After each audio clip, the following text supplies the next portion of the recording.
गुरु वाहिगुरु वाहिगुरु वाहिगुरु वाहिगुरु वाहिगुरु वाहिगुरु वाहिगुरु वाहिगुरु नाम जहाज है चढ़े सबुतरे पार जो शरदा कर सीमंदे गुरु परम तारण हार। वाहिगुरु नाम जहाज है चढ़े सबुतरी पार जो शरदा कर सीमंदे गुरु परम तारण हार। वाहिगुरु वाहिगुरु जी का खालसा वाहिगुरु जी की फतेह। धन है गरीब नवाज सच्चे पातशाह। एको ओंकार सतनाम करता पुरख निरभौ निरवैर अकाल मूरत आजुनी सैभं गुर प्रसाद। जप आद सच जगाद सच है पी सच नानक होसी पी सच। सोचै सोच न होवी जे सोची लखवार चुपै चुप न होवी जे लाए रहाल अवतार। भुखिया भुख न उतरी जे बन्ना पुरिया पार। सह सियानपा लख होवै तां एक न चली नाल किव सचारा होईया कब कूड़े टुटे पाल। हुक्म रजाई चलना नानक लिखिया नाल। तेरा कीता जातो नाही मैनो जोगिक तोई। मैं निर्गुण यारे को गुण नाही आपे तरस प्योई। तरस पिया मैं राम तोई सतगुर सज्जन मिलया नानक ना मिले तां जीवा। तन मन थीवे हरिया गुर सत गुर का जो सिख अकाई। सो पल के उठ हर नाम ते आवै उदम करे पल के परवाती। स्नान करे अमृत सर नावै उपदेश गुरु हर हर जप जापी। सब किल विख पाप दुख लै जावै फिर चढ़ी दिवसा गुरबाणी गावै। बहदियाँ उठदियाँ हर नाम ते आवै जो सास गुरास ते आई। हर हर सो गुर सिख गुरु मन पावै जिसनो दयाल होवै मेरा समामी, तिस गुर सिख गुरु उपदेश सुनावै। जन नानक धूड़ मंगे तिस गुर सिख की, जो आप जपै अवरै नाम जपावै। ददे दोष न देऊ किसै, दोष कर्मा अपने आ। जो मैं किया सो मैं पाया, दोष न दीजै अवर जना। जिनी नाम ते आया, गए मसकत काल। नानक ते मुख उजलै, केती छुट्टी नाल। जिनी नाम ते आया, गए मसकत काल। नानक ते मुख उजलै, केती छुट्टी नाल। वाहिगुरू।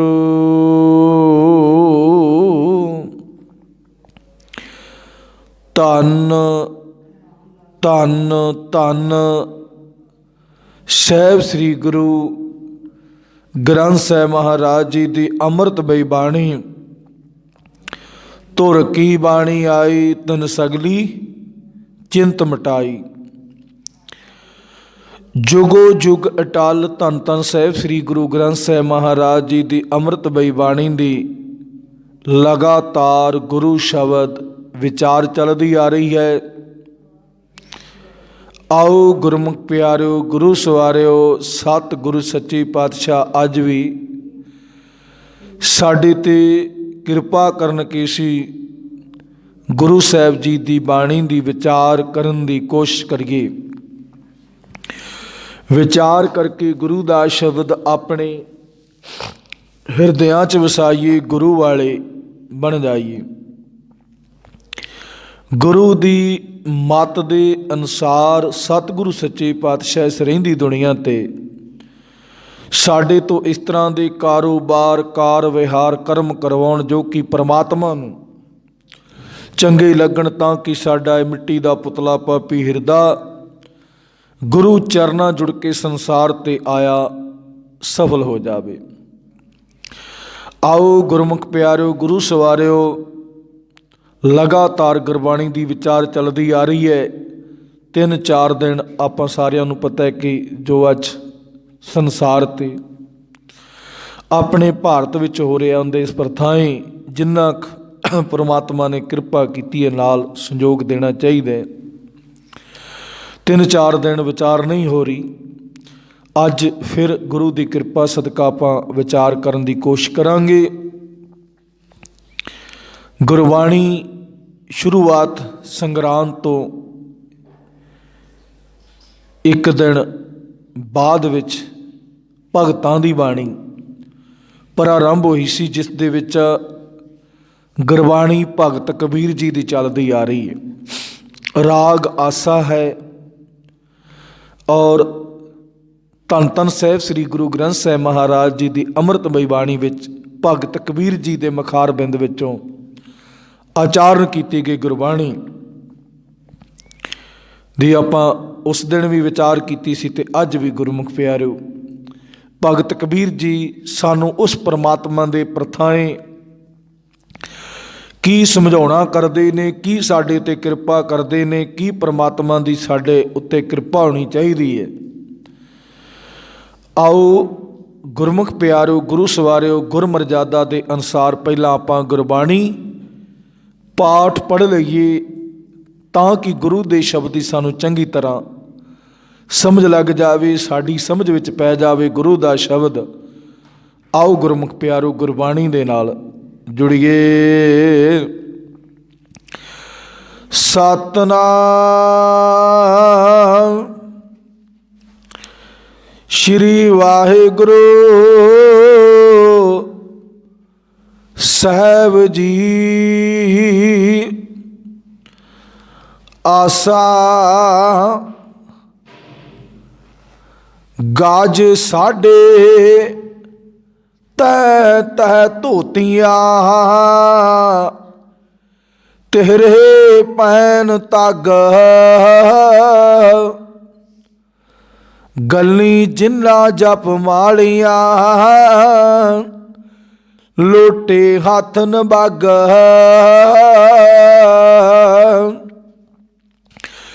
ਗਾਜ ਸਾਡੇ ਤੈ ਤੈ ਧੋਤੀਆਂ ਤੇਰਾ ਪੈਨ ਤੱਗ ਗਲੀ ਜਿੰਨਾ ਜਪ ਮਾਲੀਆਂ ਲੋਟੇ ਹੱਥ ਨ ਬਾਗਾ ਓਏ ਹਰ ਕੇ ਸੰਤ ਨਾ ਆਖੀਐ ਬਨਾਰਸ ਕਹਿ ਠੱਗ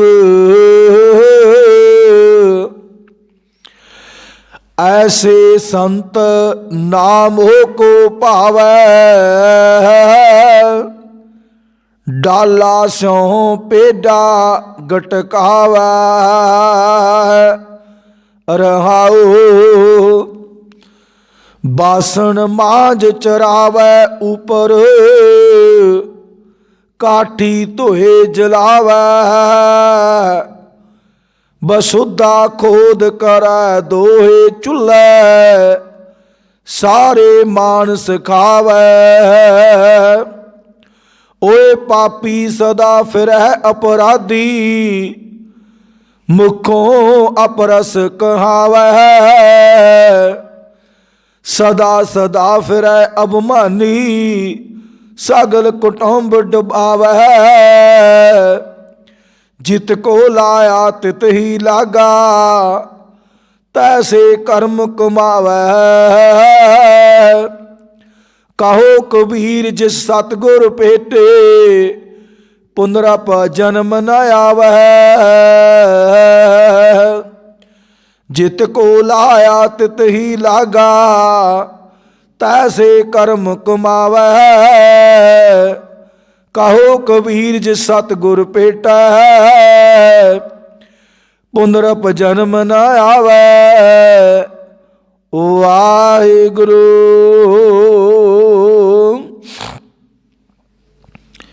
ਧੰਨ ਧੰਨ ਧੰਨ ਸਾਹਿਬ ਸ੍ਰੀ ਗੁਰੂ ਗ੍ਰੰਥ ਸਾਹਿਬ ਮਹਾਰਾਜ ਜੀ ਦੀ ਅੰਮ੍ਰਿਤਮਈ ਬਾਣੀ ਵਿੱਚ ਧੰਨ ਧੰਨ ਭਗਤ ਕਬੀਰ ਜੀ ਜਿਨ੍ਹਾਂ ਦੇ ਮੁਖਾਰ ਬਿੰਦ ਵਿੱਚੋਂ ਇਹ ਉਚਾਰਨ ਕੀਤੀ ਗਈ ਗੁਰਬਾਣੀ ਹੈ।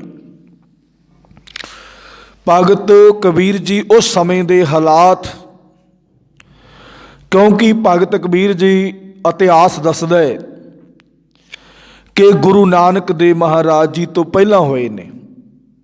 ਗੁਰੂ ਨਾਨਕ ਦੇਵ ਮਹਾਰਾਜ ਜੀ ਤੋਂ ਸੰਸਾਰ ਦੇ ਵਿੱਚ ਉਹਨਾਂ ਦਾ ਜੋ ਜਨਮ ਤਰੀਕ ਹੈ ਇਤਿਹਾਸ ਦੇ ਮੁਤਾਬਕ, ਕਈ ਇਤਿਹਾਸਕਾਰ ਕਿੰਨਾ ਸਮਾਂ ਦੱਸਦੇ ਨੇ, ਕਈ ਇਤਿਹਾਸਕਾਰਾਂ ਨੇ 300 ਸਾਲ ਦਾ ਜ਼ਿਕਰ ਕੀਤਾ ਹੈ।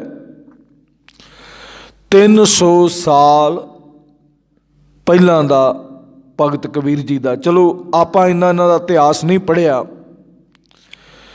ਭਗਤ ਕਬੀਰ ਜੀ ਦਾ, ਪਰ ਹਰ ਕੋਈ ਇਤਿਹਾਸ ਦੇ ਵਿੱਚ ਇਹੀ ਦੱਸਦਾ ਹੈ। ਬਾਕੀ ਕੁਛ ਭਗਤ ਗੁਰੂ ਨਾਨਕ ਦੇਵ ਮਹਾਰਾਜ ਜੀ ਤੋਂ ਲੈ ਕੇ ਗੁਰੂ ਗੋਬਿੰਦ ਸਿੰਘ ਮਹਾਰਾਜ ਜੀ ਦੇ ਸਮੇਂ ਤੱਕ ਸਮਕਾਲੀ ਰਹੇ ਨੇ ਕੁਝ ਭਗਤ, ਕਿਉਂਕਿ ਪੰਜਵੇਂ ਪਾਤਸ਼ਾਹ ਨੇ ਗੁਰੂ ਗ੍ਰੰਥ ਸਾਹਿਬ ਮਹਾਰਾਜ ਜੀ ਦੀ ਸੰਪਾਦਨਾ ਕਰਾਈ, ਰਚਨਾ ਕਰਾਈ। ਉਸ ਟਾਈਮ ਵੀ ਕੁਛ ਭਗਤ ਸਾਹਿਬਾਨਾਂ ਨੇ ਜਿਹੜੀ ਗੁਰਬਾਣੀ ਗੁਰੂ ਸਾਹਿਬ ਜੀ ਦੀ ਗੁਰਬਾਣੀ ਵਿੱਚ ਦਰਜ ਕਰਵਾਈ ਹੈ। ਆਓ ਭਗਤ ਜੀ ਉਸ ਸਮੇਂ ਦੇ ਹਾਲਾਤ, ਵੈਸੇ ਤੇ ਗੁਰਮੁਖ ਪਿਆਰੋ ਗੁਸਤਾਖੀ ਮਾਫ ਕਰਨਾ, ਅੱਜ ਵੀ ਵੈਸੇ ਤੇ ਇਸ ਤਰ੍ਹਾਂ ਦੇ ਹਾਲਾਤ ਬਹੁਤ ਨੇ। ਕੋਈ ਥੋੜ੍ਹਾ ਸੂਝਵਾਨ ਹੈ ਜਿਹੜਾ ਗੁਰਬਾਣੀ ਨੂੰ ਪੜ੍ਹ ਕੇ ਸੁਣ ਕੇ ਤੇ ਆਪਣਾ ਜੀਵਨ ਗੁਰੂ ਪਰਮਾਤਮਾ ਪ੍ਰਥਾਏ ਜੀਵਨ ਜੀਂਦਾ ਹੈ। ਜ਼ਿਆਦਾਤਰ ਅਸੀਂ ਜੀਵਨ ਆ ਜਿਹੜੇ ਠੱਗਾਂ ਦੀ ਗੱਲ ਭਗਤ ਕਬੀਰ ਜੀ ਨੇ ਕੀਤੀ ਹੈ, ਇਹਨਾਂ ਠੱਗਾਂ ਦੇ ਪ੍ਰਥਾਈ ਆਪਣਾ ਜੀਵਨ ਜੀ ਰਹੇ। ਆਓ ਗੁਰਮੁਖ ਪਿਆਰਿਓ, ਗੁਰੂ ਸਵਾਰਿਓ, ਭਗਤ ਕਬੀਰ ਜੀ ਕੀ ਕਹਿ ਰਹੇ ਨੇ? ਗੁਰਬਾਣੀ ਗੁਰੂ ਸ਼ਬਦ ਵਿਚਾਰ ਨਾਲ ਜੁੜੀਏ ਤੇ ਪ੍ਰਮਾਤਮਾ ਸਾਡੇ ਤੇ ਕਿਰਪਾ ਕਰੇ, ਸਾਨੂੰ ਗੁਰਬਾਣੀ ਦੀ ਸਮਝ ਆ ਜਾਵੇ ਔਰ ਸਾਡਾ ਜੀਵਨ ਗੁਰਬਾਣੀ ਨਾਲ ਤਾਂ ਜੁੜਨਾ ਹੈ ਜੇ ਸਾਨੂੰ ਗੁਰਬਾਣੀ ਦੀ ਸਮਝ ਆਈ। ਅੱਜ ਦੇ ਇਸ ਸ਼ਬਦ ਵਿੱਚ ਗੁਰੂ ਸਾਹਿਬ ਜੀ ਦੀ ਮਿਹਰ ਕਿਰਪਾ ਸਦਕਾ ਭਗਤ ਕਬੀਰ ਜੀ ਕੀ ਕਹਿ ਰਹੇ ਨੇ? ਗੁਰੂ ਪਰਮਾਤਮਾ ਪਰਮੇਸ਼ਰ ਅੱਗੇ ਅਰਦਾਸ ਬੇਨਤੀ ਕਰਿਆ ਕਰੀਏ, ਸਾਡਾ ਜੀਵਨ ਸੋਹਣਾ ਬਣ ਜਾਵੇ। ਭਗਤ ਕਬੀਰ ਜੀ ਕਹਿ ਰਹੇ ਨੇ, ਰਾਗ ਆਸਾ ਹੈ ਗੱਜ ਸਾਢੇ ਤੈ ਤੈ ਧੋਤੀਆਂ। ਗੱਜ ਆਪਾਂ ਸਾਰਿਆਂ ਨੂੰ ਪਤਾ ਹੈ, ਅੱਜ ਵੈਸੇ ਜਿਹੜਾ ਕੱਪੜਾ ਮਿਣਿਆ ਜਾਂਦਾ ਹੈ ਇਹ ਮੀਟਰਾਂ 'ਚ ਮਿਣਿਆ ਜਾਂਦਾ। ਪਹਿਲਾਂ ਜ਼ਿਆਦਾਤਰ ਗਜਾਂ ਦੇ ਵਿੱਚ ਗਿਣਿਆ ਜਾਂਦਾ ਸੀ। ਅੱਜ ਵੀ ਕਈ ਥਾਵਾਂ 'ਤੇ ਗਜਾਂ 'ਚ, ਕਈ ਥਾਵਾਂ 'ਤੇ ਆਪਾਂ ਵੈਸੇ ਮੀਟਰਾਂ ਦੇ ਉੱਤੇ ਜ਼ਿਆਦਾ ਮਿਣਦੇ ਹਾਂ। ਕੋਈ ਵੀ ਚੀਜ਼ ਗਜਾਂ 'ਚ ਮਿਣੀ ਜਾਂਦੀ ਸੀ, ਗਜ ਮੀਟਰ ਨਾਲੋਂ ਥੋੜ੍ਹਾ ਜਿਹਾ ਘੱਟ ਹੁੰਦਾ ਹੈ। ਤੇ ਗੁਰੂ ਪਰਮਾਤਮਾ ਪਰਮੇਸ਼ਰ ਸਾਡੇ ਤੇ ਕਿਰਪਾ ਕਰੇ। ਭਗਤ ਜੀ ਕੀ ਸਮਝਾਉਣਾ ਕਰਦੇ ਨੇ? ਗਜ ਸਾਢੇ ਤੈ ਤੈ ਧੋਤੀਆਂ। ਤੈ ਤੈ ਦਾ ਮਤਲਬ 3.5 ਦੀਆਂ। ਧੋਤੀਆਂ ਦਾ ਮਤਲਬ ਹੈ ਉਹ ਤੇੜ ਬੰਨ੍ਹਦੇ ਸੀ, ਉੱਤੇ ਆਪਣੇ ਪਾਉਂਦੇ ਸੀ, ਜਿਵੇਂ ਕਿ ਅੱਜ ਵੀ ਆਪਾਂ ਨੂੰ ਦੇਖਣ ਨੂੰ ਮਿਲਦੇ ਨੇ। ਜ਼ਿਆਦਾਤਰ ਤੇ ਆਪਾਂ ਨੂੰ ਜਿਹੜਾ ਮਸ਼ਹੂਰ ਹੈ ਆਪਣੇ ਉਹਦੇ ਤੋਂ ਪਤਾ ਲੱਗ ਸਕਦਾ ਹੈ, ਜਿਹੜਾ ਬਾਬਾ ਰਾਮਦੇਵ ਹੈ ਇਹ ਕੀ ਕਰਦਾ ਹੈ? ਥੱਲੇ ਕੋਈ ਕੱਪੜਾ ਨਹੀਂ ਪਾਉਂਦਾ ਆਪਣੇ ਸਰੀਰ ਤੇ, ਇਹਨੇ ਇੱਕ 4 ਚਫੇਰੇ ਆਪਣੇ ਕੱਪੜਾ ਵਲੇਟਿਆ ਹੁੰਦਾ ਹੈ, ਉਸੇ ਦੀ ਧੋਤੀ ਬਣਾ ਲੈਂਦਾ। ਧੋਤੀ ਦਾ ਮਤਲਬ ਤਾਂ ਹੈ ਆਪਣੇ ਸਰੀਰ ਨੂੰ ਢੱਕਣ ਵਾਸਤੇ। ਕੱਪੜੇ ਦਾ ਮਤਲਬ ਕੀ ਹੁੰਦਾ? ਪਰਦਾ। ਆਪਾਂ ਕੱਪੜੇ ਦਾ ਆਪਾਂ ਕਈ ਵਾਰ ਨਾ ਮਾਰਕੀਟ ਦੇ ਵਿੱਚ ਜਾਈਏ ਤੇ ਦੁਕਾਨਦਾਰ ਨੂੰ ਆਪਾਂ ਕਈ ਵਾਰ ਪੁੱਛ ਵੀ ਲੈਂਦੇ ਆ ਕਿ ਕੱਪੜੇ 'ਚ ਬੜਾ ਓਹਲਾ ਹੁੰਦਾ ਹੈ। ਉਹ ਕਹਿੰਦਾ ਪੱਕਾ ਓਹਲਾ ਹੁੰਦਾ ਵੇ। ਆਪਾਂ ਤਾਂ ਦੂਜੇ ਤਰੀਕੇ ਨਾਲ ਪੁੱਛਦੇ ਆ ਵੀ ਕੱਪੜੇ 'ਚ ਬੜਾ ਓਹਲਾ ਹੁੰਦਾ ਹੈ, ਵੀ ਕੱਪੜੇ 'ਚ ਜਾਣੀ ਕਿ ਇਹ ਆਉਂਦਾ ਸਸਤਾ ਹੈ, ਸਾਨੂੰ ਤੁਸੀਂ ਮਹਿੰਗਾ ਦਿੰਦੇ। ਉਹ ਦੁਕਾਨਦਾਰ ਕਹਿੰਦਾ ਭਾਈ ਕੱਪੜਾ ਪਵੇਂਗਾ ਤੇ ਤੇਰਾ ਨਗੇਜ ਢਕਿਆ ਜਾਣਾ ਹੈ ਤਾਂ ਓਹਲਾ ਹੀ ਹੈ ਕੱਪੜੇ 'ਚ। ਉਹ ਹੋਰ ਤਰੀਕੇ ਨਾਲ ਸਮਝਾਉਂਦਾ ਹੈ। ਹੁਣ ਗੁਰੂ ਪਰਮਾਤਮਾ ਪਰਮੇਸ਼ਰ ਦੀ ਕਿਰਪਾ ਸਦਕਾ ਵੀ ਇਹ ਦੂਜੇ ਕੱਪੜੇ ਨਹੀਂ ਪਾਉਂਦੇ, ਜਿਹੜੇ ਲੁੱਟ ਮਾਲ ਖੇਡ, ਇਹਨਾਂ ਦਾ ਥੋੜ੍ਹਾ ਜਿਹਾ ਨਾ ਦੁਨੀਆ ਨਾਲੋਂ ਪਹਿਰਾਵਾ ਵੱਖਰਾ ਹੁੰਦਾ ਹੈ।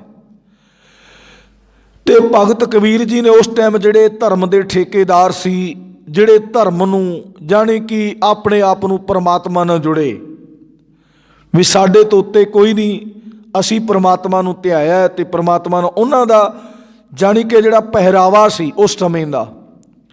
ਭਗਤ ਕਬੀਰ ਜੀ ਅੱਜ ਵੀ ਬਹੁਤ ਇਸ ਤਰ੍ਹਾਂ ਦਾ ਪਹਿਰਾਵਾ ਪਾਉਂਦੇ ਨੇ। ਅੱਜ ਵੀ ਇਸ ਤਰ੍ਹਾਂ ਦੇ ਬਹੁਤ ਲੁੱਟਣ ਵਾਸਤੇ ਬੜੇ ਬੜੇ ਭੇਖ ਕਰਦੇ ਨੇ ਬਕਾਰੋਂ। ਤੇ ਭਗਤ ਕਬੀਰ ਜੀ ਕਹਿੰਦੇ ਨੇ, ਗਜ ਸਾਢੇ ਤੈ ਤੈ ਧੋਤੀਆਂ ਤਿਰਹਿ ਪੈਣ ਧੱਗ। ਤਿਰਹਿ ਦਾ ਮਤਲਬ ਹੈ ਵੀ ਤੀਰਾ ਕੀਤਾ ਹੋਇਆ, ਬੁਣਿਆ ਹੋਇਆ ਧਾਗਾ, ਜਿਹਨੂੰ ਇਹਨਾਂ ਨੇ ਜਨੇਊ ਕਿਹਾ। ਜਿਹਨੂੰ ਇਹਨਾਂ ਨੇ ਕਿਹਾ ਵੀ ਜੇ ਤੂੰ ਧਰਮੀ ਬਣਨਾ ਚਾਹੁੰਦਾ ਹੈ ਨਾ ਤੇ ਜਨੇਊ ਪਾਉਣਾ ਬਹੁਤ ਜ਼ਰੂਰੀ ਹੈ। ਜਿਵੇਂ ਗੁਸਤਾਖੀ ਮਾਫ ਕਰਨਾ, ਜਿਸ ਗੁਰਮੁਖ ਪਿਆਰੇ ਨੇ ਖਾਲਸੇ ਦੇ ਵਿੱਚ ਐਂਟਰੀ ਕਰਨੀ ਹੈ, ਜਿਸ ਬੰਦੇ ਨੇ ਆਪਣੇ ਆਪ ਨੂੰ ਅੰਮ੍ਰਿਤ ਧਾਰੀ ਅਖਵਾਉਣਾ ਹੈ, ਅੰਮ੍ਰਿਤ ਛਕਣਾ ਹੈ, ਉਹਨੂੰ ਗੁਰੂ ਗੋਬਿੰਦ ਸਿੰਘ ਮਹਾਰਾਜ ਜੀ ਦੇ ਜਿਹੜੇ 5 ਚਿੰਨ੍ਹ ਨੇ ਉਹਨਾਂ ਨੂੰ ਸੰਭਾਲਣਾ ਬਹੁਤ ਜ਼ਰੂਰੀ ਹੈ। ਉਹਨਾਂ ਨੂੰ 5 ਚਿੰਨ੍ਹਾਂ ਨੂੰ ਸੰਭਾਲਣਾ ਜ਼ਰੂਰੀ ਹੈ। ਭਾਵੇਂ ਹੁਣ ਉਹ ਚਿੰਨ੍ਹਾਂ ਦੀ ਕੋਈ ਲਾਜ ਰੱਖੇ ਜਾਂ ਨਾ ਰੱਖੇ, ਉਹ ਉਹਦੇ 'ਤੇ ਡਿਪੈਂਡ ਹੈ, ਪਰ ਉਹਨੂੰ 5 ਚਿੰਨ੍ਹ ਤੇ ਪਾਉਣੇ ਪੈਂਦੇ ਨੇ ਨਾ। ਇਸੇ ਤਰੀਕੇ ਦੇ ਨਾਲ ਗੁਰੂ ਪਰਮਾਤਮਾ ਪਰਮੇਸ਼ਰ ਦੀ ਗੁਰਬਾਣੀ ਨੇ ਉਹਨਾਂ ਬਾਰੇ ਸਮਝਾਉਣਾ ਕੀਤਾ ਹੈ ਭਗਤ ਕਬੀਰ ਜੀ ਨੇ। ਤਿਰਹਿ ਪੈਣ ਧੱਗ ਭਗਤ ਕਬੀਰ ਜੀ ਕਹਿੰਦੇ ਨੇ, ਜੋ ਮਨੁੱਖ ਉਸ ਸਮੇਂ ਦੇ 3.5 ਗਜ ਲੰਮੀਆਂ ਧੋਤੀਆਂ ਪਹਿਨਦੇ ਸੀ ਤੇ 13 ਤੰਦਾਂ ਵਾਲੇ ਜਨੇਊ ਪਾਉਂਦੇ ਸੀ। ਵੀ ਜਿਸ ਤਰ੍ਹਾਂ ਹੁਣ ਆਪਾਂ ਰੱਸਾ ਵੱਟਦੇ ਨਾ, ਰੱਸਾ ਕੋਈ ਦੁੱਲੜ ਕੋਈ ਤਿੱਲੜ ਰੱਸਾ, ਜਿਹੜੇ ਪੁਰਾਣੇ ਬਜ਼ੁਰਗ ਉਹਨਾਂ ਨੂੰ ਤਾਂ ਪਤਾ, ਨਵਿਆਂ ਨੂੰ ਤਾਂ ਪਤਾ ਕੀ ਹੋਣਾ। ਹੁਣ ਤਾਂ ਮਸ਼ੀਨੀ ਸਾਰਾ ਕੁਛ ਕੰਮ ਚੱਲ ਰਿਹਾ ਹੈ। ਇੱਕ ਰੱਸੀ ਵੀ ਆਪਾਂ ਵੱਟ ਲੈਣੀ, ਉਹਦੇ ਨਾਲ ਕੰਮ ਚਲਾ ਲੈਣਾ, ਉਹਨੂੰ ਦੂਰੀ ਕਰ ਲੈਣਾ, ਤਿੱਲਰੀ ਕਰ ਲੈਣਾ, ਉਹਨੂੰ ਤਿੱਲੜ ਕਹਿ ਦਿੰਦੇ ਸੀ। ਅਤੇ ਇਸ ਤਰੀਕੇ ਦੇ ਨਾਲ 3 ਧਾਗਿਆਂ ਦਾ ਜਾਣੀ ਕਿ ਬਣਿਆ ਹੋਇਆ ਸੂਤ ਜਨੇਊ ਪਹਿਨ ਲੈਣਾ, ਉਹਦੇ ਵਿੱਚ ਕੁਛ ਗੰਢਾਂ ਦੇ ਦੇਣੀਆਂ। ਉਹ ਆਪਣੇ ਰੀਤੀ ਰਿਵਾਜ ਦੇ ਮੁਤਾਬਕ ਗੰਢਾਂ ਦਿੱਤੀਆਂ ਨੇ। ਹਜੇ ਵੀ ਉਹ ਪਰੰਪਰਾਵਾਂ ਚੱਲਦੀਆਂ ਆ ਰਹੀਆਂ ਨੇ। ਚਲੋ ਜਿਨ੍ਹਾਂ ਦੇ ਧਰਮ ਵਿੱਚ ਆਪਣਾ ਉਹ ਪ੍ਰੋਸੈਸ ਕਰਦੇ ਨੇ, ਕਰੀ ਜਾਣ, ਆਪਾਂ ਨੂੰ ਉਹਨਾਂ ਦੇ ਨਾਲ ਕੋਈ ਲੈਣਾ ਦੇਣਾ ਨਹੀਂ। ਆਪਾਂ ਨੂੰ ਸਿਰਫ ਆਪਣੇ ਗੁਰੂ ਦੇ ਸਿੱਖ ਨੂੰ ਗੁਰੂ ਦੇ ਮਾਰਗ 'ਤੇ ਚੱਲਣਾ ਚਾਹੀਦਾ। ਉਸ ਸਮੇਂ ਦੇ ਹਾਲਾਤ ਜਿਹੜੇ ਭਗਤ ਕਬੀਰ ਜੀ ਨੇ ਬਿਆਨ ਕੀਤੇ ਨੇ, ਅੱਜ ਵੀ ਵੈਸੇ ਇਸ ਤਰ੍ਹਾਂ ਹੀ ਹੈ। ਅੱਜ ਆਪਣੇ ਗਰੁੱਪ ਦੇ ਵਿੱਚ ਵੀ ਇਵੇਂ ਹੀ ਹੈ। ਆਪਣਾ ਜਿਹੜਾ ਗਰੁੱਪ ਚੱਲਦਾ ਹੈ ਨਾ, ਬਾਹਰੋਂ ਵੇਖਣ ਨੂੰ ਤਾਂ ਲੱਗਦਾ ਜਿਵੇਂ ਰੱਬ ਤੋਂ ਵੀ ਗਾਂਹ ਟੱਪਿਆ ਹੋਵੇ। ਵੀ ਬੜੇ ਸੋਹਣੇ ਪਹਿਰਾਵੇ ਪਾ ਕੇ, ਅਤੇ ਜਦੋਂ ਅੰਦਰੂਨੀ ਹਾਲਾਤ ਵੇਖੀਏ ਉਦੋਂ ਕੰਮ ਖਰਾਬ ਹੁੰਦਾ। ਰੱਬ ਵੈਸੇ ਪਹਿਰਾਵੇ ਨਾਲ ਨਹੀਂ ਮੰਨਦਾ, ਰੱਬ ਅੰਦਰ ਦੀ ਸੁਰਤ ਨਾਲ ਮੰਨਦਾ। ਹੁਣ ਇੱਥੇ ਅੱਗੇ ਕੀ ਕਿਹਾ, ਗਲੀ ਜਿੰਨਾ ਜਪ ਮਾਲੀਆਂ, ਲੋਟੇ ਹੱਥ ਨਭੱਗ। ਗਲੀ ਜਿੰਨਾ ਜਪ ਮਾਲੀਆਂ, ਗਲਾਂ ਦੇ ਵਿੱਚ ਜਪ ਮਾਲੀਆਂ ਦਾ ਮਤਲਬ ਮਾਲਾ। ਅੱਜ ਵੀ ਕਈ ਪਾਈ ਫਿਰਦੇ ਨਾ, ਕਈਆਂ ਨੇ ਤਾਂ ਗਲ 'ਚ ਪਾਈਆਂ ਨੇ, ਕਈਆਂ ਨੇ ਹੱਥਾਂ 'ਚ ਵੀ ਪਾਈਆਂ ਨੇ, ਅਤੇ ਕਈਆਂ ਨੇ ਪੈਰਾਂ 'ਚ ਵੀ ਪਾਈਆਂ ਨੇ। ਵੀ ਅਸੀਂ ਪਤਾ ਨਹੀਂ ਰੱਬ ਤੋਂ ਬੜੇ। ਮਾਲਾ ਦਾ ਜਿਹੜਾ ਅਸਲੀ ਅਰਥ ਸੀ ਵੀ ਚਲੋ ਬੰਦੇ ਨੂੰ ਯਾਦ ਨਹੀਂ ਰਹਿੰਦਾ। ਮਾਲਾ ਚਲੋ ਬਣਾਈ ਗਈ, ਬਣਾਈ ਤਾਂ ਇਸੇ ਕਾਰਨ ਕਰਕੇ ਗਈ ਕਿ ਬੰਦੇ ਨੂੰ ਯਾਦ ਨਹੀਂ ਰਹਿੰਦਾ। ਉਹ ਇੱਕ ਇੱਕ ਮਣਕਾ ਫੇਰਦਾ ਰਹੇ, ਇੱਕ ਇੱਕ ਮਣਕਾ ਫੇਰਦਾ ਰਹੇ, ਵਾਹਿਗੁਰੂ ਨੂੰ ਯਾਦ ਕਰਦਾ ਰਹੇ। ਪਰ ਜਿੰਨਾ ਚਿਰ ਸਾਡਾ ਧਿਆਨ ਇਕਾਗਰ ਨਹੀਂ ਹੁੰਦਾ, ਉਹ ਮਾਲਾ ਫੇਰਨ ਦਾ ਵੀ ਕੋਈ ਫਾਇਦਾ ਨਹੀਂ। ਪਰ ਦੁਨੀਆ ਨੇ ਤਾਂ ਕੀ ਕਰ ਦਿੱਤਾ, ਗੁਸਤਾਖੀ ਮਾਫ਼ ਕਰਨਾ, ਸਾਡੇ ਗੁਰੂ ਸਾਹਿਬਾਨਾਂ ਦੇ ਗਲਾਂ ਵਿੱਚ ਵੀ ਮਾਲਾ ਪਾ ਦਿੱਤੀਆਂ। ਜਿਹੜੀਆਂ ਫੋਟੋ ਬਣਾਈਆਂ ਨਾ, ਜਿਹੜੀਆਂ ਫੋਟੋ ਬਣਾਈਆਂ ਨੇ ਗੁਰੂ ਨਾਨਕ ਦੇਵ ਮਹਾਰਾਜ, ਗੁਰੂ ਗੋਬਿੰਦ ਸਿੰਘ ਮਹਾਰਾਜ, ਉਹਨਾਂ ਦੇ ਗਲਾਂ ਵਿੱਚ ਵੀ ਮਾਲਾ ਪਾ ਦਿੱਤੀਆਂ। ਵਾਹ ਵੀ ਉਹ ਮਾਲਾ ਦੇ ਆਸ਼ਕ ਨਹੀਂ ਸੀ, ਉਹ ਮਾਲਾ ਨਹੀਂ ਸੀ ਫੇਰਦੇ, ਉਹ ਰੱਬ ਵਾਲੀ ਮਾਲਾ ਫੇਰਦੇ ਸੀ। ਆਪਣੇ ਹਿਰਦੇ 'ਚ ਪਰਮਾਤਮਾ ਨੂੰ ਧਿਆਨ ਰੱਖਦੇ ਸੀ। ਉਹ ਰੱਬ ਦੀਆਂ ਗੱਲਾਂ ਕਰਦੇ ਸੀ, ਸੁਣਦੇ ਸੀ ਅਤੇ ਰੱਬ ਨੂੰ ਧਿਆਉਂਦੇ ਸੀ। ਅਤੇ ਲੋਟੇ ਹੱਥ ਨਭੱਗ, ਲੋਟੇ ਨਭੱਗ ਦਾ ਮਤਲਬ ਹੈ ਬਹੁਤ ਸੁੰਦਰ, ਚਿੱਟੇ, ਵਧੀਆ ਵਧੀਆ ਲੋਟੇ। ਲੋਟਾ ਕਈਆਂ ਨੂੰ ਤਾਂ ਵੈਸੇ ਪਤਾ ਨਹੀਂ ਹੋਣਾ, ਆਪਣੇ ਪੰਜਾਬ ਦੇ ਵਿੱਚ ਤਾਂ ਬਹੁਤ ਘੱਟ ਰੱਖਦੇ ਨੇ। ਕਈ ਵੈਸੇ ਇਹ ਵੀ ਧਰਮ ਦੇ ਠੇਕੇਦਾਰ ਰੱਖਦੇ ਨੇ, ਬਾਬੇ ਜਿਹਨਾਂ ਨੂੰ ਆਪਾਂ ਕਹਿੰਦੇ ਹਾਂ। ਇੱਕ ਨਾਲ ਗੜਵਈਆ, ਇੱਕ ਤੌਲੀਏ ਵਾਲਾ, ਇੱਕ ਉਹਨਾਂ ਦੀਆਂ ਜੁੱਤੀਆਂ ਚੱਕਣ ਵਾਲਾ, ਇੱਕ ਉਹਨਾਂ ਦੀ ਖੂੰਡੀ ਚੱਕਣ ਵਾਲਾ। ਇਹ 8-10 ਇਹਨਾਂ ਦੇ ਨਾਲ ਹੁੰਦੇ ਨੇ। ਇਹ ਜੇ ਬਾਬੇ ਦਾ ਅਸਲੀ ਟਾਇਲਟ ਇਹਨਾਂ ਨੇ ਬਣਾਉਣਾ ਹੋਵੇ ਨਾ, ਇਸ ਤਰ੍ਹਾਂ ਬਣਦਾ ਹੈ। ਅਤੇ ਲੋਟੇ ਜ਼ਿਆਦਾਤਰ ਹਜੇ ਵੀ ਯੂਪੀ ਦੇ ਵਿੱਚ, ਰਾਜਸਥਾਨ ਦੇ ਵਿੱਚ, ਹਰਿਆਣੇ ਦੇ ਵਿੱਚ, ਅਸੀਂ ਜਾਣੀ ਕਿ ਜਿੱਥੇ ਵਿਚਰੇ ਹਾਂ ਸਾਨੂੰ ਉੱਥੇ ਦਾ ਪਤਾ ਹੈ ਵੀ ਹੱਥ ਵਿੱਚ ਜਦੋਂ ਬਾਹਰ ਅੰਦਰ ਜਾਣਾ ਹੈ ਨਾ, ਹੱਥ ਦੇ ਵਿੱਚ ਲੋਟਾ। ਅੱਜ ਵੀ ਉਹਨਾਂ ਦੇ ਪਰੰਪਰਾ ਹੈ। ਚਲੋ ਅਸੀਂ ਜਿਹੋ ਜਿਹਾ ਸਾਨੂੰ ਸੁਭਾਗ ਮਿਲਿਆ ਉਹੋ ਜਿਹਾ ਅਸੀਂ ਕਰਦੇ ਫਿਰਦੇ ਹਾਂ। ਬਾਹਰ ਅੰਦਰ ਅਸੀਂ ਜਾਣਾ, ਲੈਟਰਿਨ ਬਾਥਰੂਮ, ਹੁਣ ਸ਼ਰਮ ਜਿਹੀ ਮਹਿਸੂਸ ਕਰਦੇ ਬਾਹਰ ਜਾਣਾ। ਅੱਗੇ ਪਹਿਲਾਂ ਓਪਨ ਦੇ ਵਿੱਚ ਹੀ ਲੋਕ ਜਾਇਆ ਕਰਦੇ ਸੀ, ਅਤੇ ਉਦੋਂ ਬਿਮਾਰੀਆਂ ਵੀ ਘੱਟ ਸੀ। ਉਦੋਂ ਬਿਮਾਰੀਆਂ ਵੀ ਘੱਟ। ਹੁਣ ਤਾਂ ਅਸੀਂ ਘਰਾਂ 'ਚ ਬਣਾਏ ਅਟੈਚ, ਉਹਨਾਂ ਦਾ ਪਾਣੀ, ਉਹਨਾਂ ਦੀ ਗੰਦਗੀ ਰਹਿੰਦੀ ਤਾਂ ਘਰੇ ਹੀ ਹੈ, ਕਿਤੇ ਦੂਰ 'ਤੇ ਨਹੀਂ ਜਾਂਦੀ। ਪਹਿਲੇ ਲੋਕ ਸੀ ਜਿਹੜੇ, ਹੁਣ ਅਸੀਂ ਵੀ ਸਵੇਰੇ ਸਵੇਰੇ ਅਸੀਂ ਬਾਹਰ ਖੇਤਾਂ 'ਚ ਜਾਵਾਂਗੇ। ਇੱਕ ਦਿਨ ਨਾ ਇੱਕ ਗੁਰਮੁਖ ਪਿਆਰੇ ਦੀ ਇੰਟਰਵਿਊ ਆ ਰਹੀ ਸੀ, एक दिन इंटरव्यू आ रही सी, वीडियो आ रही सी, दास बड़े ध्यान नाल सुन रहा सी। ਉਹ ਆ ਮੋਰਚੇ ਦੇ ਥਾਂ ਉਹ ਵੀਡੀਓ ਦੇ ਰਿਹਾ ਸੀ। ਕਹਿੰਦਾ ਵੀ ਮੈਂ ਸਵੇਰੇ ਸਭ ਤੋਂ ਪਹਿਲਾਂ ਉੱਠ ਕੇ ਪ੍ਰਮਾਤਮਾ ਦੀ ਕਿਰਪਾ ਹੁੰਦੀ, ਉਮਰ ਉਹਨੇ ਦੱਸੀ ਸੀ 70 ਸਾਲ, 70 ਸਾਲ ਉਮਰ ਦੱਸੀ ਸੀ। ਕਹਿੰਦਾ ਮੈਂ ਸਾਰੇ ਕੰਮ ਤੇ ਘੱਟੋ ਘੱਟ ਮੈਂ ਰੋਜ਼ਾਨਾ 25-30 ਕਿਲੋਮੀਟਰ ਪੈਦਲ ਯਾਤਰਾ ਕਰਨੀ ਹੈ ਰੋਜ਼ਾਨਾ। ਉਹਨੇ ਸਾਰੀ ਆਪਣੇ ਸਿਸਟਮ ਦੱਸਿਆ। ਸਰੀਰ ਬੜਾ ਫਿੱਟ, ਉਹ ਛਾਲਾਂ ਲਾਵੇ ਉੱਥੇ ਮੋਰਚੇ ਦੇ ਦੌਰਾਨ। ਕਹਿੰਦਾ ਪ੍ਰਮਾਤਮਾ ਨੇ ਬੜੀ ਸੋਹਣੀ ਕਿਰਪਾ ਕੀਤੀ, ਸਰੀਰ ਤੰਦਰੁਸਤ ਹੈ, ਸਰੀਰ ਮੇਰਾ ਤੇ ਮਨ ਮੇਰਾ ਗੁਰਬਾਣੀ ਨਾਲ ਜੁੜਿਆ ਹੈ। ਉਹਨੇ ਜਿਹੜੀ ਆਪਣੀ ਅਕਥ ਕਥਨੀ ਸੁਣਾਈ, ਕਈਆਂ ਨੂੰ ਸ਼ਾਇਦ ਪਤਾ, ਕਈ ਵੀਡੀਓ ਦੇਖਦੇ ਨਾ ਹੋਣ, ਉਹਨੇ ਸਮਝਾਉਣਾ ਕੀਤਾ ਸੀ। ਕਹਿੰਦਾ ਮੈਂ ਸਵੇਰੇ ਜੇ ਤਾਂ ਸਰਦੀਆਂ ਹੋਣ ਮੈਂ ਗਰਮ ਪਾਣੀ ਦਾ ਇੱਕ ਗਲਾਸ ਜਦੋਂ ਸਵੇਰੇ ਉੱਠਦਾ, ਕੋਈ ਕੁਰਲੀ ਨਹੀਂ ਕਰਦਾ, ਇੱਕ ਗਰਮ ਗਲਾਸ ਪਾਣੀ ਦਾ ਪੀਣਾ। ਜੇ ਗਰਮੀਆਂ ਹੋਣ ਤਾਂ ਮੈਂ ਠੰਡਾ ਪੀ ਲੈਂਦਾ, ਜਾਣੀ ਕਿ ਸਵੇਰੇ ਤਾਜ਼ਾ ਜਿਹੜਾ ਫਰੈਸ਼। ਫਿਰ ਮੈਂ ਜਾਣੀ ਕਿ ਸਵੇਰੇ 8-10 ਕਿਲੋਮੀਟਰ ਪੈਦਲ ਚੱਲ ਕੇ ਉਸ ਤੋਂ ਬਾਅਦ ਮੈਂ ਬਾਅਦ ਅੰਦਰ ਜਾਂਦਾ। ਦੇਖੋ 8-10 ਕਿਲੋਮੀਟਰ ਚੱਲ ਕੇ ਉਹ ਕਿੰਨੇ ਵਜੇ ਉੱਠਦਾ ਹੋਵੇਗਾ। ਉਹ ਕਹਿੰਦਾ ਸਰੀਰ ਪ੍ਰਮਾਤਮਾ ਦੀ ਕਿਰਪਾ ਸਦਕਾ ਲੋਹੇ ਵਰਗਾ ਹੈ, ਤੰਦਰੁਸਤ ਹੈ। 70 ਸਾਲ ਉਹਨੇ ਉਮਰ ਦੱਸੀ ਸੀ। ਤੇ ਅੱਜ ਅਸੀਂ ਪਹਿਲੀ ਗੱਲ ਤਾਂ ਗੁਰਮੁਖ ਪਿਆਰੋ ਗੁਸਤਾਖੀ ਮਾਫ ਕਰਨਾ, ਕਈ ਗੁੱਸਾ ਕਰਦੇ ਨੇ। ਅਟੈਚ ਘਰਾਂ ਦੇ ਅੰਦਰ ਬਣਾਈਆਂ ਹੋਈਆਂ ਨੇ ਲੈਟਰਿਨ, ਅਟੈਚ ਲੈਟਰਿਨ। ਅਟੈਚ ਦਾ ਮਤਲਬ ਵੀ ਸਾਨੂੰ 1 ਮਿੰਟ ਵੀ ਨਾ ਲੱਗੇ, 1 ਮਿੰਟ ਵੀ ਨਾ ਲੱਗੇ। ਇਹ ਲੋਟੇ ਦੀ ਗੱਲ ਚੱਲੀ ਤੇ ਤਾਂ ਥੋੜ੍ਹੀ ਜਿਹੀ ਸਮਝ ਦੇ ਵਿੱਚ ਆ ਗਈ ਗੱਲ ਵੀ ਪਹਿਲੇ ਲੋਕ ਲੋਟੇ ਹੱਥ ਵਿੱਚ ਰੱਖਦੇ ਹੁੰਦੇ ਸੀ ਤੇ ਉਹਨਾਂ ਨੇ ਜਾਣਾ ਬਾਹਰ ਅੰਦਰ, ਉਹ ਲੋਟੇ ਨੂੰ ਬਾਹਰ ਅੰਦਰ ਜਾ ਕੇ ਫਿਰ ਆਣ ਕੇ ਮਾਂਜਣਾ, ਆਣ ਕੇ ਉਹਨੂੰ ਮਾਂਜਣਾ। ਤੇ ਗੁਰੂ ਸਾਹਿਬ ਦੀ ਕਿਰਪਾ ਸਦਕਾ ਗੁਰੂ ਸਾਹਿਬ ਜੀ ਭਗਤ ਕਬੀਰ ਜੀ ਕੀ ਕਹਿ ਰਹੇ ਨੇ, ਗੱਲੀ ਜਿੰਨਾ ਜਪ ਮਾਲੀਆਂ, ਗਲ ਦੇ ਵਿੱਚ ਮਾਲਾ ਪਾ ਲੈਣੀਆਂ, ਲੋਟੇ ਹੱਥ ਨਮਾਗ। ਬੜੇ ਸੋਹਣੇ ਲੋਟੇ ਹੱਥ ਵਿੱਚ ਫੜ ਲੈਣੇ ਵੀ ਅਸੀਂ ਰੱਬ ਦੇ ਪਿਆਰੇ ਹੀ ਹਾਂ। ਤੇ ਭਗਤ ਕਬੀਰ ਜੀ ਕੀ ਕਹਿੰਦੇ ਨੇ, ਉਹ ਹਰ ਕੇ ਸੰਤ ਨਾ ਆਖੀਐ, ਬਨਾਰਸ ਕੇ ਠੱਗ। ਹੁਣ ਭਗਤ ਕਬੀਰ ਜੀ ਨੇ ਸਿਰੇ ਲਾਤੀ ਗੱਲ, ਕਿਉਂਕਿ ਉਸ ਸਮੇਂ ਜਦੋਂ ਭਗਤ ਕਬੀਰ ਜੀ ਸੰਸਾਰ ਤੇ ਸਨ, ਬਨਾਰਸ ਨੂੰ ਭਗਤੀ ਦਾ ਸਭ ਤੋਂ ਵੱਡਾ ਕੇਂਦਰ ਮੰਨਿਆ ਜਾਂਦਾ ਸੀ। ਭਗਤੀ ਦਾ ਸਭ ਤੋਂ ਵੱਡਾ ਕੇਂਦਰ ਮੰਨਿਆ ਜਾਂਦਾ ਸੀ, ਕਿਉਂਕਿ ਹੁਣ ਪਤਾ ਨਹੀਂ, ਗਿਆਨ ਨਹੀਂ ਹੈ ਔਰ ਇਹ ਪੜ੍ਹਿਆ ਨਹੀਂ, ਸ਼ਾਇਦ ਹੋ ਸਕੇ ਤੇ ਭਗਤ ਕਬੀਰ ਜੀ ਦਾ ਜਨਮ ਵੀ ਬਨਾਰਸ 'ਚ ਹੋਇਆ ਹੋਵੇ, ਇੰਨਾ ਪਤਾ ਨਹੀਂ ਹੈ। ਉਹ ਗੱਲ ਆਪਾਂ ਨਹੀਂ ਕਰ ਸਕਦੇ।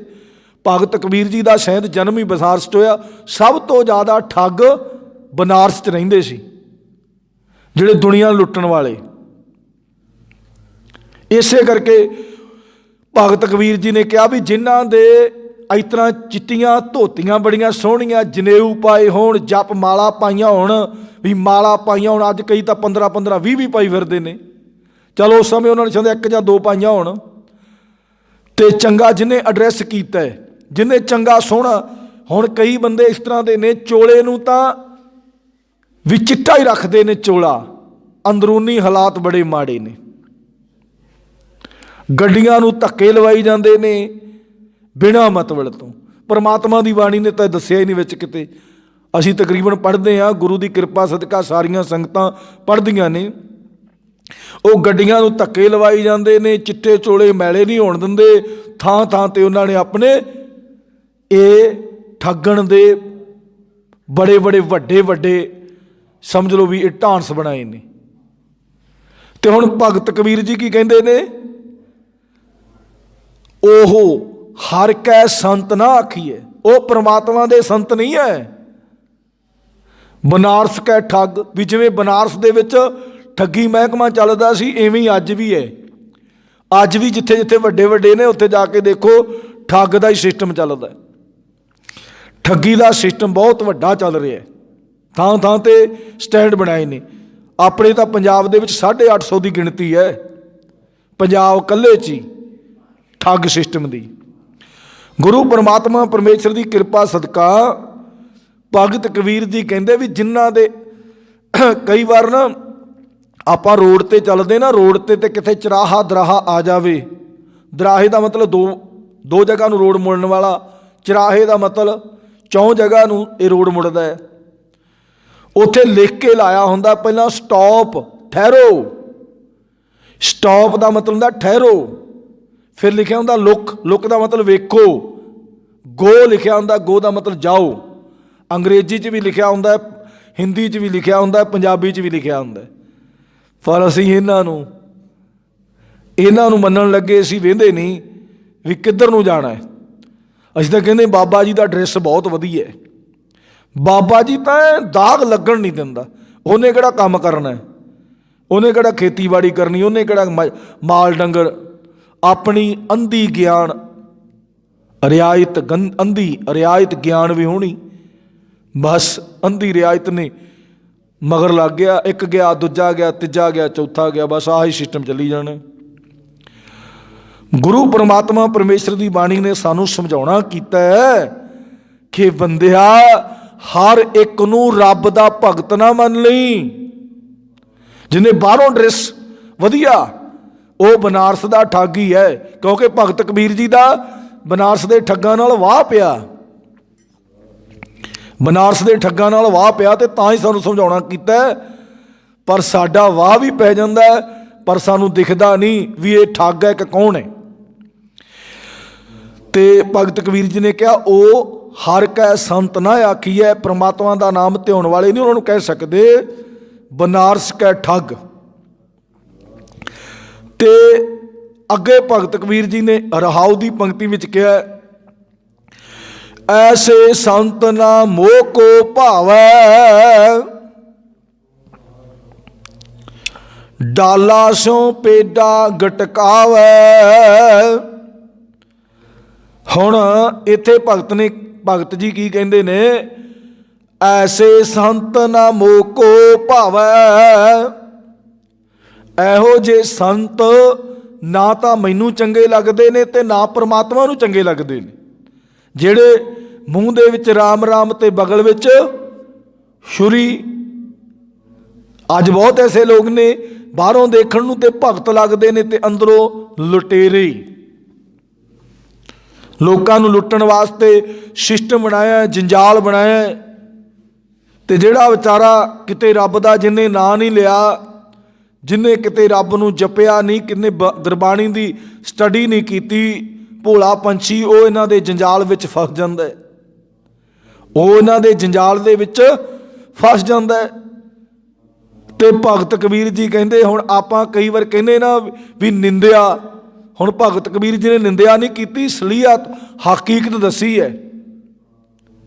भगत कबीर जी ने निंदिया थोड़ा की है, सलीयत दसी है, भी हकीकत दसी है भी एहो जे बंदे ना तो मैनू चंगे लगते ने जिहड़े रब नू नहीं ध्याउंदे, भी ऐ शिष्ट दुकानदारियां बनाईयां होईयां ने, लुट्टण दा दुनिया नू सिस्टम बनाया होया है। ते भगत कबीर जी कहंदे, ऐसे संत ना मोह को भावै, डाला सो पेडा गटकावै। डाला टाहनियां, पेडा का मतलब पेड़ पूरा।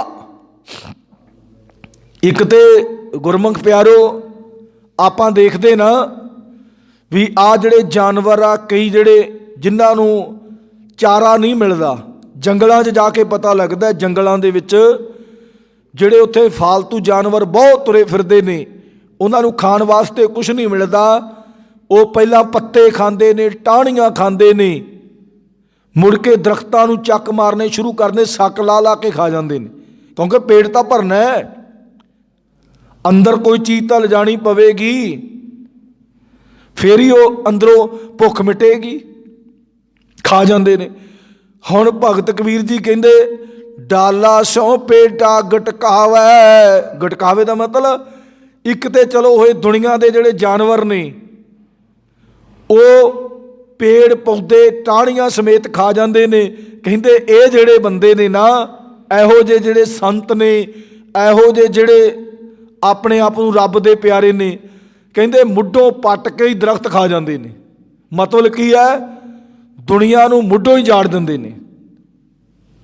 ਇਹੋ ਜਿਹੇ ਜਿਹੜੇ ਭਗਤ ਨੇ, ਇਹ ਭਗਤ ਕਬੀਰ ਜੀ ਨੇ ਕਿਹਾ, ਕਿਉਂ ਕਿਹਾ?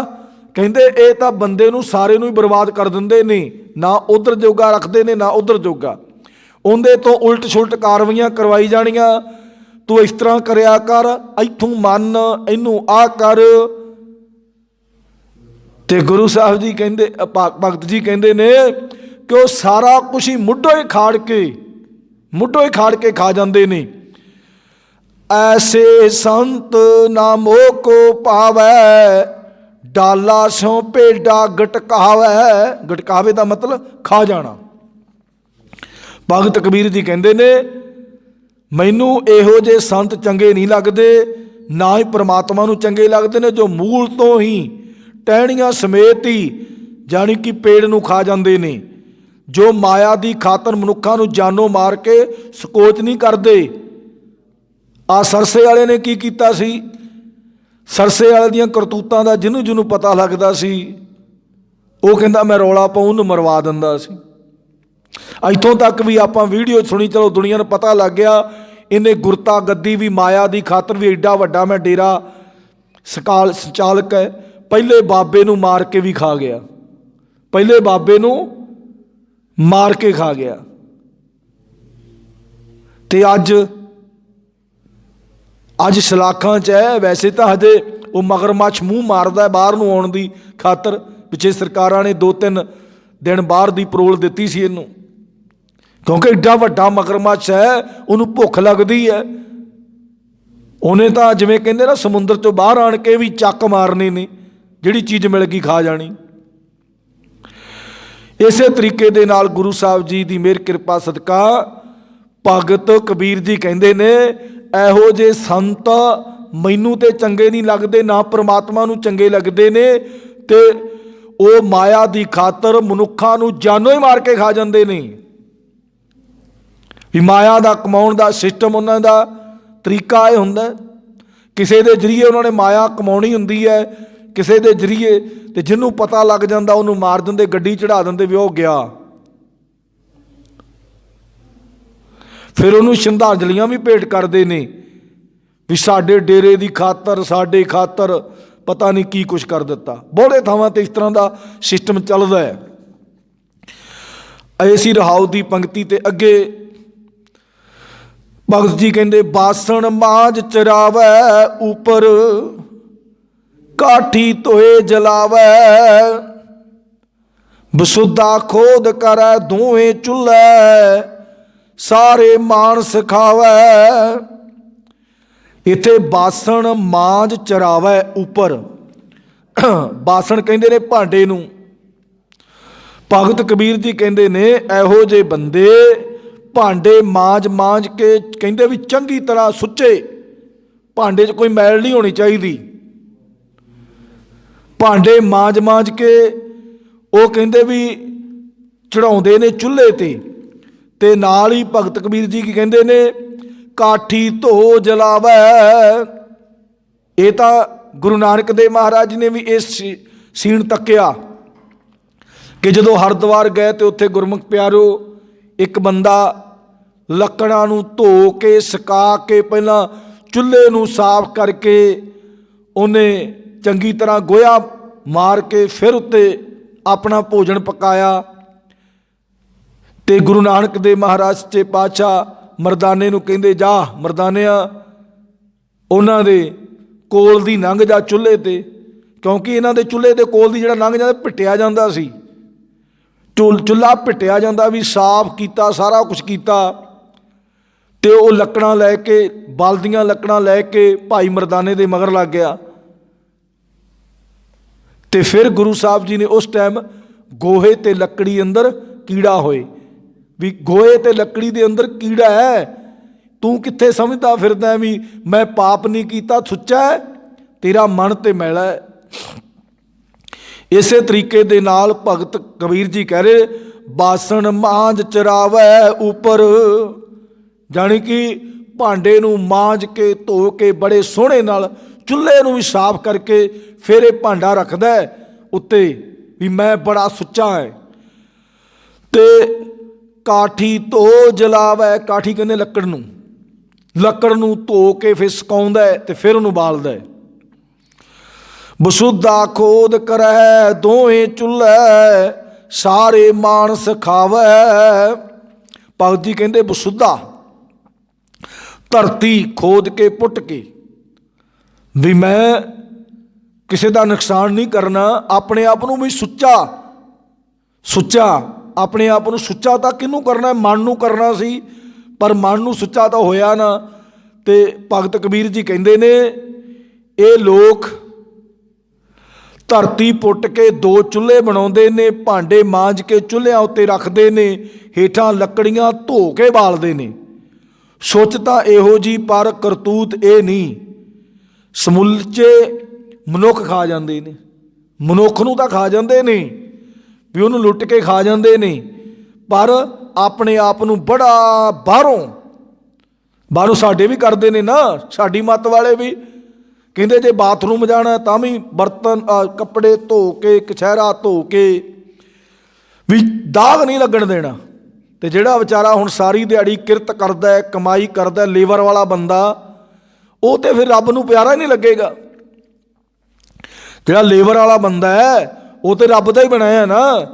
वो बेचारे ने शायद हो सकता किसी टाइम रोटी खाण लग्या मैं उहदे तो हत्थ ना धोए जाण। जिवें सियाणे लोग कहंदे ने कि जट दा समुंदर पिठ पिछे हुंदा है। जदों किते रोटी पानी बाहर खेतां 'च, अज ते चलो ट्रैक्टर मशीनरियां आ गईयां, मिंटां सकिंटां 'च काम हो जांदे ने। उस टाइम तां अद्धी रात उठ के विचारे किसान जांदे सी, हल वाहुंदे सी, सारा सारा दिन हल वाहुणा, फिर बीज विच पाउणा, फिर उत्ते अगाउणा। ते जदों रोटी पानी लैके जाना उदों इन्ने पानी दे भी प्रबंध नहीं सी। नहरां दे नाल ये जानी कि पानी दिते जांदे सी। अज ते चलो मोटर विल बड़ी टैक्नोलॉजी आ गई है। हत्थ धोण वास्ते भी समा नहीं सी हुंदा, और हत्थ धोण वास्ते पानी नहीं घड़े भर के ले जाने बाहर, पानी की ਸਕੋਚ करनी भी मुड़ के फिर बंदे नूं काम प्यारा हुंदा सी भी फिर भर के लियाउणा पऊगा। ते चलो इंज ना करो, हत्थ रहण दी दिए धोण नूं, क्यों हत्थ जूठे हो जांदे सी।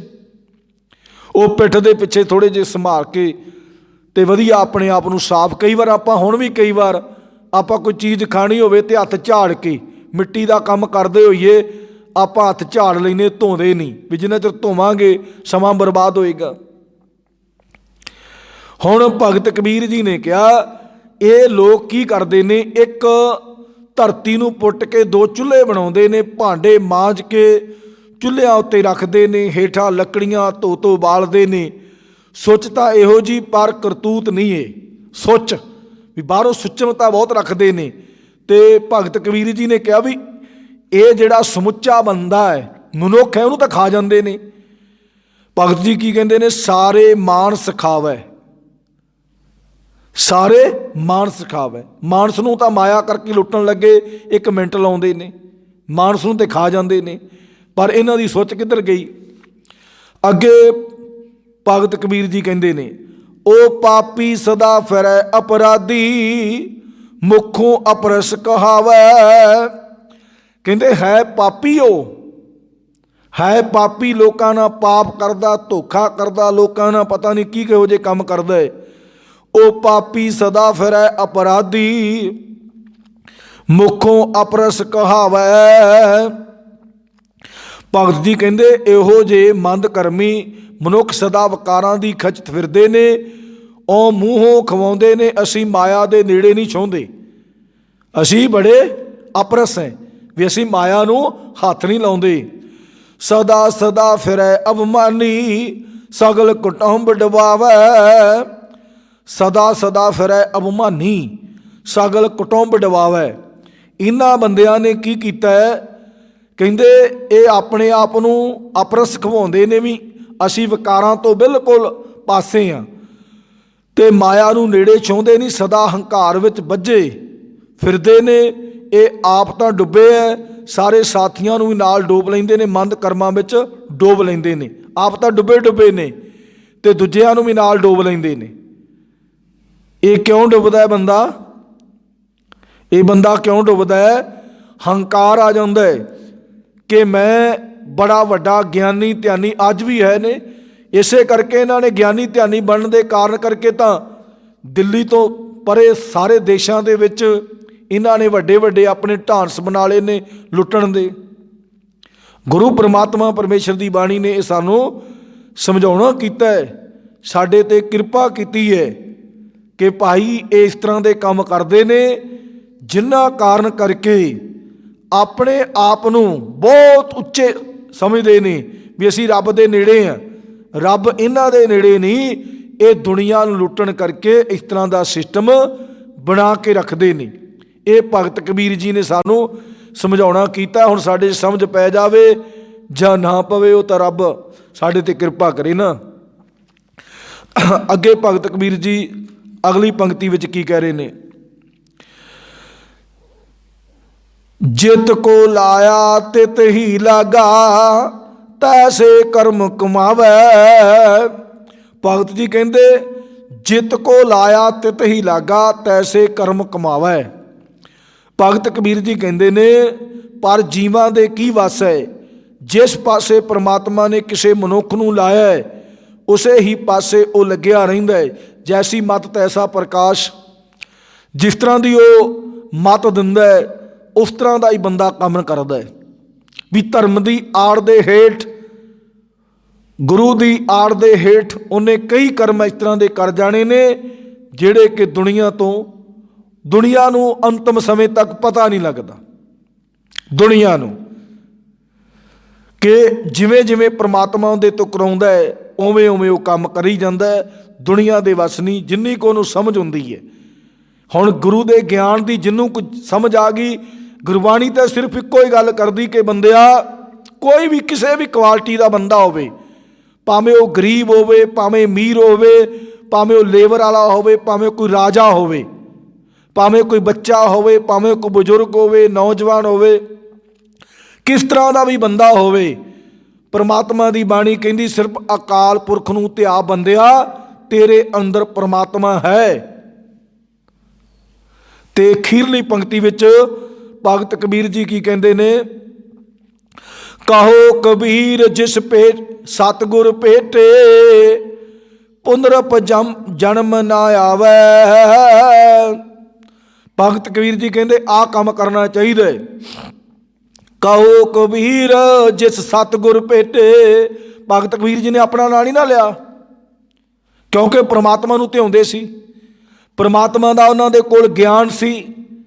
ਭਗਤ ਕਬੀਰ ਜੀ ਕਹਿੰਦੇ ਇਹਨਾਂ ਬਾਰੇ ਵੀ ਦੱਸ ਦਿੱਤਾ, ਪਖੰਡੀਆਂ ਬਾਰੇ ਵੀ, ਵਹਿਮਾਂ ਭਰਮਾਂ ਵਾਲਿਆਂ ਵਾਸਤੇ ਵੀ, ਜਿਹੜੇ ਦੁਨੀਆ ਨੂੰ ਲੁੱਟਦੇ ਨੇ ਉਹਨਾਂ ਬਾਰੇ ਵੀ ਦੱਸ ਦਿੱਤਾ ਭਗਤ ਕਬੀਰ ਜੀ ਨੇ।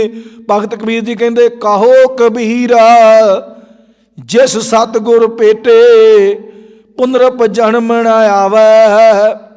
ਜਿਹੜੇ ਆਪਾਂ ਰੋਜ਼ ਪੜ੍ਹਦੇ ਹਾਂ ਗੁਰਬਾਣੀ, ਜਨਮ ਮਰਨ ਦੁੱਖ ਜਾਏ, ਦਰਸ਼ਨ ਪਰਸੀਐ ਗੁਰੂ ਕੈ, ਜਨਮ ਮਰਨ ਦੁੱਖ ਜਾਏ। ਭਗਤ ਕਬੀਰ ਜੀ ਕਹਿੰਦੇ ਇੱਕੋ ਅਸੀਂ ਬੇਨਤੀ ਕਰਦੇ ਦੁਨੀਆ ਨੂੰ, ਹੇ ਕਬੀਰ ਸੱਚ ਤਾਂ ਇਹ ਹੈ ਕਿ ਜਿਸ ਨੂੰ ਸਤਿਗੁਰੂ ਮਿਲ ਪੈਂਦਾ ਹੈ ਪ੍ਰਮਾਤਮਾ, ਉਹ ਫਿਰ ਕਦੇ ਜਨਮ ਮਰਨ ਦੇ ਗੇੜ ਵਿੱਚ ਨਹੀਂ ਆਉਂਦਾ। ਪ੍ਰਮਾਤਮਾ ਮਿਲਣਾ ਕਿਵੇਂ ਹੈ? ਪ੍ਰਮਾਤਮਾ ਨੂੰ ਧਿਆਇਆ, ਉਹਦੇ ਜਨਮ ਮਰਨ ਦੇ ਗੇੜ ਕੱਟੇ ਜਾਂਦੇ ਨੇ। ਉਹਦਾ ਵਾਰ-ਵਾਰ ਦਾ ਇਸ ਦੁਨੀਆ 'ਤੇ ਜਨਮ ਨਹੀਂ ਹੁੰਦਾ, ਉਹ ਪ੍ਰਮਾਤਮਾ ਵਿੱਚ ਸਮਾ ਜਾਂਦਾ। ਜਿਸ ਪ੍ਰਮਾਤਮਾ ਨੇ ਸਾਡੇ ਸਰੀਰ, ਇਹ ਸਰੀਰ ਪਰਵਾਨ ਹੁਆ, ਜਿਨ ਸਤਿਗੁਰ ਸਿਓ ਚਿਤ ਲਾਇਆ। ਇਹੋ ਸਰੀਰ ਪਰਵਾਨ ਹੁਆ, ਜਿਨ ਸਤਿਗੁਰ ਸਿਓ ਚਿਤ ਲਾਇਆ। ਉਹੀ ਸਰੀਰ ਪ੍ਰਵਾਨ ਹੋਣਾ ਹੈ, ਉਹੀ ਸਰੀਰ ਪ੍ਰਵਾਨ ਹੋਣਾ ਹੈ ਜਿਹੜਾ ਪ੍ਰਮਾਤਮਾ ਦੀ ਬਾਣੀ ਪੜ੍ਹ ਕੇ ਸੁਣ ਕੇ, ਜੋ ਪ੍ਰਮਾਤਮਾ ਦੀ ਬਾਣੀ ਕਹਿੰਦੀ ਹੈ, ਸੰਤ ਕਾ ਮਾਰਗ ਧਰਮ ਕੀ ਪੌੜੀ ਕੋ ਵਡਭਾਗੀ ਪਾਏ। ਬਸ ਗੁਰੂ ਦੇ ਮਾਰਗ ਤੇ ਚੱਲ ਕੇ ਪੌੜੀ ਕਿਹੜੀ ਹੈ? ਜਿੱਥੇ ਅਸੀਂ ਜਾਣਾ ਹੈ ਉਹ ਕੰਮ ਕਰੇ। ਹੁਣ ਭਗਤ ਕਬੀਰ ਜੀ ਨੇ ਸਾਨੂੰ ਉਸ ਦੁਨੀਆ ਦੇ, ਵੈਸੇ ਅੱਜ ਵੀ ਤਕਰੀਬਨ ਹੀ ਹਾਲਾਤ ਇਸ ਤਰ੍ਹਾਂ ਦੇ ਨੇ, ਜਿੱਥੇ ਅਸੀਂ ਜੁੜੇ ਹਾਂ, ਜਿੱਥੇ ਅਸੀਂ ਜੁੜੇ ਉੱਥੇ ਜੁੜੇ ਰਹਿਣਾ। ਅਸੀਂ ਟੁੱਟਣਾ ਨਹੀਂ। ਅਸੀਂ ਟੁੱਟਣਾ ਕਦੋਂ ਹੈ? ਜਦੋਂ ਪ੍ਰਮਾਤਮਾ ਦੀ ਗੁਰਬਾਣੀ ਰਾਹੀਂ ਸਾਨੂੰ ਸਮਝ ਆਵੇਗੀ, ਗੁਰਬਾਣੀ ਦੀ ਸਮਝ ਆਵੇਗੀ, ਫਿਰ ਅਸੀਂ ਪ੍ਰਮਾਤਮਾ ਨੂੰ ਧਿਆਉਣ ਲੱਗਾਂਗੇ। ਇਹ ਪ੍ਰਮਾਤਮਾ ਦੀ ਬਾਣੀ ਸਾਨੂੰ ਗੁਰੂ ਨਾਨਕ ਦੇਵ ਮਹਾਰਾਜ ਜੀ ਨੇ ਪ੍ਰਮਾਤਮਾ ਬਾਰੇ ਵੀ ਸਾਰਾ ਕੁਝ ਦੱਸ ਦਿੱਤਾ ਹੈ। ਜਿਹੜਾ ਆਪਾਂ ਮੂਲ ਮੰਤਰ ਪੜ੍ਹਦੇ ਨਾ, ਉਹਦੇ ਵਿੱਚ ਸਾਰਾ ਕੁਝ ਸਾਨੂੰ ਦੱਸਿਆ ਹੈ ਵੀ ਪ੍ਰਮਾਤਮਾ ਕੀ ਹੈ, ਪ੍ਰਮਾਤਮਾ ਕੀ ਕਰਦਾ ਹੈ। ਪ੍ਰਮਾਤਮਾ ਦੁਨੀਆ ਦੇ ਵਿੱਚ ਰਹਿੰਦਾ ਹੈ, ਪਰ ਉਹ ਪ੍ਰਮਾਤਮਾ ਦਿਖਦਾ ਨਹੀਂ ਕਿਸੇ ਨੂੰ, ਉਸ ਦੀ ਕਿਰਪਾ ਦਿਖਦੀ ਹੈ। ਇਸ ਕਰਕੇ ਭਗਤ ਕਬੀਰ ਜੀ ਨੇ ਸਾਨੂੰ ਸਮਝਾਉਣਾ ਕਰ ਦਿੱਤਾ ਹੈ ਕਿ ਦੁਨੀਆ ਦੇ ਬੰਦਿਆਂ ਨੂੰ, ਵੈਸੇ ਤਾਂ ਗੁਰੂ ਅਰਜਨ ਦੇਵ ਮਹਾਰਾਜ ਜੀ ਕਹਿੰਦੇ ਨੇ, ਮਨੁੱਖ ਕੀ ਟੇਕ ਬਿਰਤੀ ਜਾਣ, ਦੇਵਨ ਕੋ ਸਭ ਏਕੇ ਭਗਵਾਨ। ਬਸ ਇੱਕੋ ਪ੍ਰਮਾਤਮਾ ਹੈ।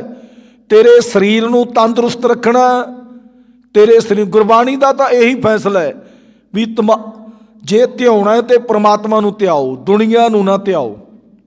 ਦੁਨੀਆ ਨੇ ਤਾਂ ਹਰ ਇੱਕ ਬੰਦੇ ਨੂੰ ਆਪਣੇ ਨਾਲ ਜੋੜਨਾ ਹੈ, ਹਰ ਇੱਕ ਬੰਦੇ ਨੇ ਬੰਦੇ ਨੂੰ ਆਪਣੇ ਨਾਲ ਜੋੜਨਾ ਹੈ। ਆਪਾਂ ਜੁੜਨਾ ਹੈ, ਸਾਡਾ ਮਨ ਤੇ ਤਨ ਜੁੜ ਜੇ ਪ੍ਰਮਾਤਮਾ ਦੀ ਗੁਰਬਾਣੀ ਨਾਲ। ਸਤਿਗੁਰ ਸੱਚੇ ਪਾਤਸ਼ਾਹ ਦੀ ਮਿਹਰ ਕਿਰਪਾ ਸਦਕਾ ਭਗਤ ਕਬੀਰ ਜੀ ਨੇ ਸਾਨੂੰ ਜੋ ਸਮਝਾਉਣਾ ਕੀਤਾ ਹੈ ਉਹ ਸਾਡੀ ਸਮਝ ਵਿੱਚ ਪੈ ਜਾਵੇ ਕਿ ਅਸੀਂ ਪ੍ਰਮਾਤਮਾ ਦੇ ਉਪਾਸ਼ਕ ਬਣੀਏ, ਪ੍ਰਮਾਤਮਾ ਨੂੰ ਧਿਆਈਏ, ਪ੍ਰਮਾਤਮਾ ਕੋਲੋਂ ਸਭ ਕੁਝ ਪਾਈਏ। ਇਹ ਗੁਰੂ ਪ੍ਰਮਾਤਮਾ ਪਰਮੇਸ਼ਰ ਦੀ ਬਾਣੀ ਨੇ ਸਾਨੂੰ ਸਮਝਾਉਣਾ ਕੀਤਾ ਹੈ। ਸਤਿਗੁਰੂ ਸੱਚੇ ਪਾਤਸ਼ਾਹ ਸਾਡੇ ਸਾਰਿਆਂ 'ਤੇ ਕਿਰਪਾ ਕਰਨ, ਹੋਈਆਂ ਵਿਚਾਰਾਂ ਗੁਰਬਾਣੀ ਦੀਆਂ ਸਾਡੇ ਹਿਰਦਿਆਂ 'ਚ ਵਸ ਜਾਣ, ਸਾਡਾ ਜੀਵਨ ਗੁਰਬਾਣੀ ਨਾਲ ਜੁੜ ਜਾਵੇ। ਇਹ ਗੁਰੂ ਪ੍ਰਮਾਤਮਾ ਪਰਮੇਸ਼ਰ ਅੱਗੇ ਅਰਦਾਸ, ਬੇਨਤੀ, ਪ੍ਰਾਰਥਨਾ ਕਰਿਆ ਕਰੀਏ ਕਿ ਸੱਚੇ ਪਾਤਸ਼ਾਹ ਸਾਡਾ ਜੀਵਨ ਗੁਰਬਾਣੀ ਨਾਲ ਜੁੜ ਜਾਵੇ। ਸਤਿਗੁਰ ਸੱਚੇ ਪਾਤਸ਼ਾਹ ਸਾਡੇ ਸਾਰਿਆਂ 'ਤੇ ਕਿਰਪਾ ਕਰ ਦੇਣ। ਸਤਿਗੁਰ ਸੱਚੇ ਪਾਤਸ਼ਾਹ ਦੀ ਮਿਹਰ ਕਿਰਪਾ ਸਦਕਾ ਗੁਰਬਾਣੀ ਦੀਆਂ ਵਿਚਾਰਾਂ ਹੋਈਆਂ, ਗੁਰਬਾਣੀ ਦੀਆਂ ਵਿਚਾਰਾਂ ਕਰਦਿਆਂ ਦਾਸ ਕੋਲੋਂ ਏਕ ਨਹੀਂ ਅਨੇਕ ਪ੍ਰਕਾਰ ਦੀਆਂ ਤਰੁੱਟੀਆਂ ਰਹਿ ਜਾਇਆ ਕਰਦੀਆਂ ਨੇ, ਕਿਉਂਕਿ ਗੁਰੂ ਗਿਆਨ ਦੇ ਬੱਚੇ ਹਾਂ। ਸਤਿਗੁਰੂ ਸੱਚੇ ਪਾਤਸ਼ਾਹ ਦੇ ਗੁਰੂ ਦੀ ਸੰਗਤ ਮਾਫਯੋਗ ਹੈ, ਮਾਫ ਕਰ ਦੇਣਾ। ਅਗਾਂ ਤੋਂ ਬਾਣੀ ਪੜ੍ਹਨ, ਸੁਣ, ਸੇਵਾ, ਸਿਮਰਨ ਅਤੇ ਗੁਰਬਾਣੀ ਦੀਆਂ ਵਿਚਾਰਾਂ ਕਰਨ ਦੀ ਸਤਿਗੁਰੂ ਸੱਚੇ ਪਾਤਸ਼ਾਹ ਆਪ ਹੀ ਸਮੱਤ ਬਖਸ਼ਣ। ਸਰਬਤ ਦਾ ਭਲਾ ਕਰਨ, ਸਭ ਨੂੰ ਨਾਮ ਧਨ ਦੇਣ, ਸਭ ਨੂੰ ਵਡਿਆਈਆਂ ਬਖਸ਼ਣ। ਨਾਨਕ ਨਾਮ ਚੜ੍ਹਦੀ ਕਲਾ ਤੇਰੇ ਭਾਣੇ, ਸਰਬਤ ਦਾ ਭਲਾ। ਵਾਹਿਗੁਰੂ ਜੀ ਕਾ ਖਾਲਸਾ, ਵਾਹਿਗੁਰੂ ਜੀ ਕੀ ਫਤਿਹ।